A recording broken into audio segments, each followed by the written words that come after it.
এসএসসির ওএমআর নম্বর কে পাল্টালো, কেনই বা পাল্টালো, এবং এসএসসির যা পরিকাঠামো তাতে তারা ওএমআর সিট স্ক্যান করে অনায়াসেই একাধিক কম্পিটিটিভ পরীক্ষার তারা মূল্যায়ন করতে পারত।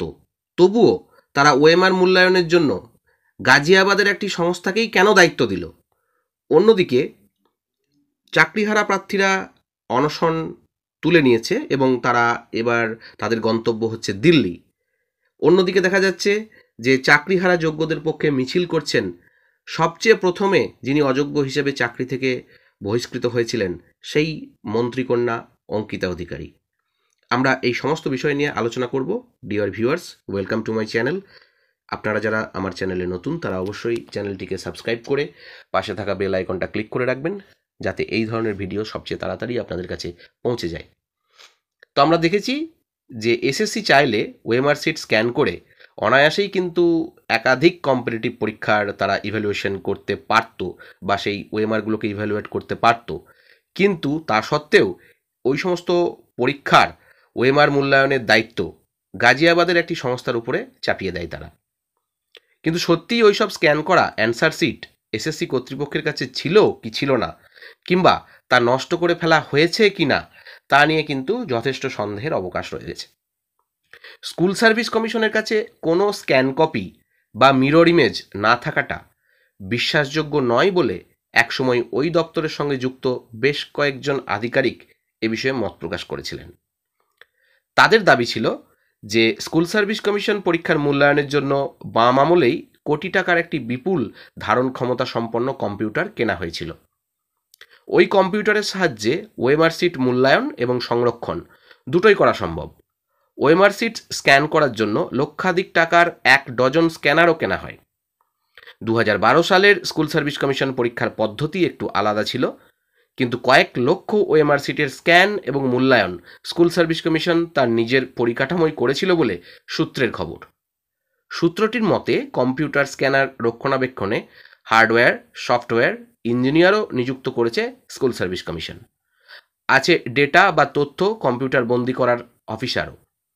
তাহলে প্রশ্ন উঠছে যে 2016 সালের 22 লক্ষ পরীক্ষার্থীর মূল্যায়নে কি কিছুই করেনি এসএসসি?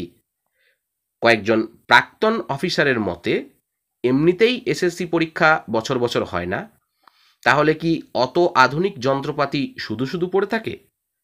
এসএসসি কর্তৃপক্ষের পরিকাঠামো তৈরির পিছনে অন্য প্রতিযোগিতামূলক পরীক্ষার ওএমআর সিট স্ক্যান বা মূল্যায়ন করে অর্থ উপার্জনের পরিকল্পনা ছিল বলে সূত্রের খবর। তাহলে কি করে সেই এসএসসি 2016 সালে সব পরীক্ষার্থীর উত্তরের ওএমআর সিট গাজিয়াবাদে পাঠালো? এসব নিয়ে মুখে কুলু পাটলেও এসএসসির বিশাল পরিকাঠামোর বিষয়টি কার্যত মেনে নেন এখনকার অফিসাররা। সিবিআই তদন্তে যেটা উঠে এসেছে যে গাজিয়াবাদে ওএমআর মূল্যায়নকারী সংস্থার প্রাক্তন অফিসারদের বাড়ি থেকে ওএমআরের মিরর ইমেজ অর্থাৎ স্ক্যান করা উত্তরপত্র উদ্ধার হয়েছিল। তাতে কিছু ক্ষেত্রে 5 পাওয়ার যোগ্য পরীক্ষার্থীকেও 55 নাম্বার দেওয়া হয়েছে। প্রশ্ন উঠছে, ওই ওএমআরে 5কে 55 করল কে? এসএসসির নিজের দপ্তরেরই নম্বরের কারচুপি করে তা ওই মূল্যায়নকারী সংস্থার কাছে পাঠানো হয়নি তো? কারণ ওএমআর স্ক্যান করে সেই স্ক্যান করা কপি পিডিএফ আঙ্গিকে নিয়ে গিয়ে তা সম্পাদনা করা হয় বলে দাবি। দিন কয়েক আগে চাকরিহারা শিক্ষকদের সঙ্গে এসএসসির বৈঠক হয়। বৈঠকের পরে বেরিয়ে শিক্ষামন্ত্রী ব্রাত্য বসু তিনি বলেন যে আগের আমলে পরীক্ষার নথি হারিয়ে ফেলার দায়িত্ব এসএসসির এখনকার চেয়ারম্যান নেবেন না, কারণ তিনি 2022 সালে এসেছেন। কিন্তু এসএসসির প্রাক্তন অফিসারদের একাংশ মনে করেন পুরনো পাপের দায়িত্ব না নিলেও কেন তা ঘটেছিল তা শিক্ষা দপ্তরের এখনকার কর্তাদের জানা উচিত। তাহলে প্রশ্ন, কেন তারা কিছু বলছেন না? এ বিষয়ে আপনাদেরকে জানিয়ে রাখি যে ওএমআর সিট ঠিক কি। ওএমআর সিট হচ্ছে অপটিক্যাল মার্ক রেকগনিশন। কয়েক লক্ষ পরীক্ষার্থীর প্রতিযোগিতামূলক পরীক্ষায় কম্পিউটারের মাধ্যমে এই মূল্যায়ন করা হয়ে থাকে। কি লেখেন পরীক্ষার্থী? ওএমআর উত্তরপত্রে পরীক্ষার্থী শুধু ঠিক উত্তরটি চিহ্নিত করেন, তা স্ক্যান করে কম্পিউটারে মূল্যায়ন করা হয়। সংরক্ষণ কিভাবে করা হয়? ওএমআর স্ক্যান করা কপি থেকে কম্পিউটারের হার্ড ডিস্কে মূল ওএমআর উত্তরপত্র হার্ড কপি নির্দিষ্ট সময়সীমা পর্যন্ত রেখে দেওয়ার কথা। অন্যদিকে আমরা দেখতে পাচ্ছি যে খোদ মুখ্যমন্ত্রী ও শিক্ষামন্ত্রীর আশ্বাস সত্ত্বেও আন্দোলনের পথে থেকে সরছেন না চাকরিহারা যোগ্য শিক্ষকেরা। রবিবার বিকেলে ধর্মতলার ওয়াই চ্যানেলে যোগ্য শিক্ষক শিক্ষিকা 2016 ঐক্যমঞ্চের প্রতিনিধিরা একথা স্পষ্ট জানিয়ে দিলেন। সল্টলেকে স্কুল সার্ভিস কমিশনের অফিসের কাছে তাদের অনশন অবশ্য চাকরিহারা শিক্ষকেরা এদিন তুলে নিয়েছেন।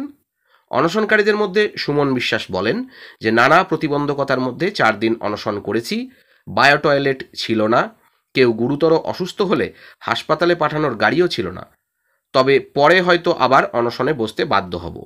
কাল মঙ্গলবার সিবিআই দপ্তরে গিয়ে তারা তদন্তে সংগৃহীত ওএমআরের মিরর ইমেজ চাইবেন বলে জানিয়ে সুমনবাবু বলছেন সিবিআই মিরর ইমেজ তাদের দেওয়ার প্রতিশ্রুতি দিয়েছে।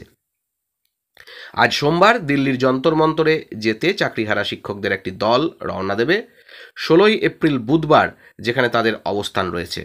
60 জন বাসে যাবেন, 15 জন ট্রেনে যাবেন। যাওয়ার পথে বিভিন্ন রাজ্যের বাসিন্দাদের মধ্যে নিজেদের দাবির প্রচারপত্র বিলি করবেন শিক্ষকেরা। 17 এপ্রিল তারা ওয়াই চ্যানেলে ব্যাজ পরে ফের বিক্ষোভ দেখাবেন। সরকারি কর্মীদেরও সেই ব্যাজ পরে কাজে যেতে অনুরোধ করবেন। 22 এপ্রিল দুপুর 12টায় শিয়ালদহ থেকে রাজভবনে গিয়ে রাজ্যপালের কাছে রাষ্ট্রপতির হস্তক্ষেপের দাবি করবেন চাকরিহারা শিক্ষকেরা। 23 এবং 28 এপ্রিল পথসভা হবে। 1 মে থেকে 7 মে তারা ওয়াই চ্যানেলে রিলে অনশন করবেন। চিন্ময় মণ্ডল নামে এক চাকরিহারা শিক্ষক বলেন, সসম্মানে স্কুলে ফেরা পর্যন্ত আমাদের আন্দোলন চলবে। সুপ্রিম কোর্টের রিভিউ পিটিশনে ন্যায় বিচার না পেলে আমরণ অনশনে নামব। আজ সোমবার বিকেল 5টা নাগাদ ওয়াই চ্যানেলে প্রাক্তন বিচারপতি, বিচারক, আইনজীবীদের আহ্বান জানিয়েছেন চাকরিহারা শিক্ষকেরা। চিন্ময়বাবু বলেন, ওয়াই চ্যানেলে একটি বাক্স রাখা হয়েছে, সেখানে যে কোনো শুভানুধ্যায়ী তাদের আইনি পরামর্শ লিখে ফেলে দিতে পারেন। স্কুলের প্রধান শিক্ষকদের একটি সংগঠনের প্রতিনিধিরা জানিয়েছেন, চাকরিহারা শিক্ষকদের বেতন নিয়ে জেলা স্কুল পরিদর্শকেরা কী নির্দেশ দেন তা দেখতে 17 এপ্রিল পর্যন্ত অপেক্ষা করবেন। ততদিন কোনো সিদ্ধান্ত না হলে পুরো বিষয়টি জেলা স্কুল পরিদর্শকের উপর ছেড়ে দেবেন। অন্যদিকে দেখতে পাচ্ছি যে চাকরিহারা যোগ্যদের পক্ষ নিয়ে এবং পুলিশের ভূমিকার প্রতিবাদে বিরোধীদের নানা কর্মসূচি অব্যাহত। কিন্তু যোগ্যদের হয়ে পথে নেমে বিতর্ক উস্কে দিলেন রাজ্যের প্রাক্তন মন্ত্রী পরেশ অধিকারীর কন্যা অঙ্কিতা অধিকারী। রাজ্যে শিক্ষা দুর্নীতিতে নাম জড়িয়ে আদালতের নির্দেশে চাকরি খোয়ান অঙ্কিতা অধিকারী। শনিবার বিকেলে তাকেই দেখা যায় কোচবিহারের হলদিবাড়ি বাজারে দলের ছাত্র যুবদের নিয়ে দলীয় মিছিলে। তৃণমূলের জেলা সম্পাদিকা অঙ্কিতা রবিবার বলেন, যোগ্য শিক্ষকদের সঙ্গে যা হয়েছে অন্যায় হয়েছে, আমার সঙ্গেও অন্যায় হয়েছে। বিষয়গুলি বিচারাধীন বলে বেশি বলতে চাই না। আন্দোলনে আমি থাকব। আগামী দিনে আরও কর্মসূচি হবে। তবে বিজেপির কোচবিহার জেলা সাধারণ সম্পাদক বিরাজ বসু বলেন, যোগ্য শিক্ষকদের চাকরি যাওয়ার মূল কারণ তৃণমূল। শুধু অঙ্কিতা নয়, তৃণমূলের এই বিষয়ে মিছিল করার অধিকারও নেই। এদিন দুপুরে বিজেপি ও সিপিএমের চক্রান্ত ও ষড়যন্ত্রের জেরে রাজ্য জুড়ে শিক্ষক শিক্ষিকা ও শিক্ষাকর্মীরা চাকরিহারা হয়েছেন। অভিযোগে উত্তর দিনাজপুরের রায়গঞ্জে অবস্থান বিক্ষোভ ও পথসভা করে তৃণমূল প্রভাবিত প্রাথমিক শিক্ষক সমিতি। পশ্চিম বর্ধমানের দুর্গাপুরে একই অভিযোগে মোটরবাইক মিছিল করা হয়। চাকরিহারা শিক্ষকদের পুলিশি মারধরের প্রতিবাদে কংগ্রেস নেতাকর্মীরা দুর্গাপুর থানায় গিয়ে পুলিশকে মিষ্টির প্যাকেট দেন। জিটি রোড অবরোধ হয়। কংগ্রেস উত্তর দিনাজপুরের রায়গঞ্জ ও ডালখোলা, পশ্চিম বর্ধমানের কুলটি এবং আসানসোল দক্ষিণ, পূর্ব বর্ধমানের মেমারি থানায় বিক্ষোভ দেখানো হয়। পূর্ব মেদিনীপুরের পাঁশকুড়ায় থানায় স্মারকলিপি দেওয়া হয়। যোগ্যদের পুনর্বহালের দাবিতে এসএফআই ঝাড়গ্রামের গোপীবল্লভপুরে মিছিল করে। নদিয়ার কৃষ্ণনগরে বিক্ষোভ দেখায় মাধ্যমিক শিক্ষক ও শিক্ষাকর্মী সমিতি। উত্তর 24 পরগনার হাবড়া, বীরভূমের রামপুরহাটে যোগ্যদের সমর্থনে মিছিল করেন শিক্ষকেরা। পশ্চিম মেদিনীপুরের ডেবরায় চাকরিহারা শিক্ষাকর্মীদের নিয়ে বৈঠকে যোগ দিয়ে মন্ত্রী মানস ভূঁইয়া বলেন, সুপ্রিম কোর্টের রায় পুনর্বিবেচনার আর্জি সংক্রান্ত সবিস্তরে আসা পর্যন্ত ওদের ধৈর্য ধরতে বলছি। এখনকার মতো এটুকুই। ভবিষ্যতে কি হতে চলেছে অবশ্যই আপনাদেরকে জানাবো। ভালো থাকবেন, সুস্থ থাকবেন। ধন্যবাদ।